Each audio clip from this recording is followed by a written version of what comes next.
let's have a look at how we represent matter diagrammatically, or we use diagrams to represent matter. So the first question we should ask is, why would we want to do that if we already have a language for it? Well, sometimes diagrams are far easier for us to understand. So before we get to actually drawing some diagrams, let's have a look at how we classify matter again. So we've said that all matter is made up of substances, and substances can be classified into either pure substances or mixtures of substances. We can further classify pure substances as either elements or compounds. And our mixtures, we can either classify as single phase, so indistinct mixtures of elements and compounds, or multi-phase, being distinct elements and compounds within that mixture.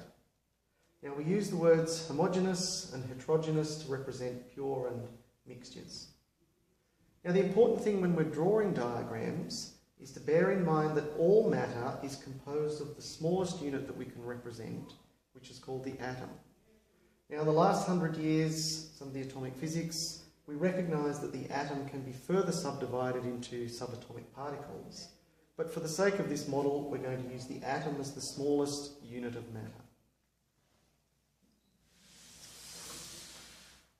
So for us to represent our matter diagrammatically, I think it's good to start with the simplest form first.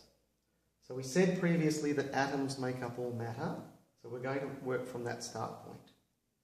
Elements, being our simplest form of atoms, are composed of atoms of one type only.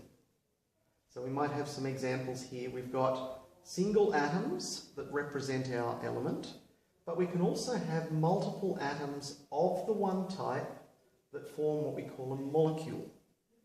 So two examples might be iron, represented by single atoms, or by bromine, which exists as two atoms bonded together.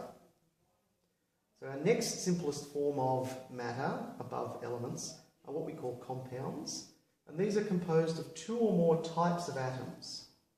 So diagrammatically, we would have at least two types of atoms involved. So in our first diagram, we've represented this as a green circle and a red circle to represent two different types of atoms. In our second example, we've got our green atoms, we've also got our red atoms, and we've got multiple numbers of our greens there. We could also represent this with a third type of atom that we might represent with a diamond. Remember that our definition said that they're composed of two or more. So some examples of our compounds might be sodium chloride with two single types of atoms, or we could also have a glucose molecule, C6H12O6, represented in a similar form to this, with at least two different types of atoms once again. So that's our pure substances, and that's how we represent pure substances. If we're looking at our mixtures, let's start with our single phase first. And if we remember back, they're made from a mixture of atoms and compounds, and we get an indistinct layer in there. It's single phase. So in this particular representation, we've got some individual atoms, and we've got some compounds, and they form that indistinct layer. So we call this single phase. And it's important to keep this in mind. We get an indistinct mixture in here. And an example of this might be our metallic brass, which is made up of copper atoms and zinc atoms. But we could also use salt water as an example as well, because that's a mixture of different salts dissolved in the water. Finally, we've got what's called our multiphase, or our heterogeneous mixture. And this is where we have distinct boundaries or phases in the mixture. So in our diagram, at the top here, we've got single atoms. In our middle layer, which is distinct from our top layer, we have molecules, but they're also elements because there's only one type of molecule, or one type of atom. And then finally at the bottom, we've got another type of molecule. In this case, we've got a compound because we've got multiple atom types.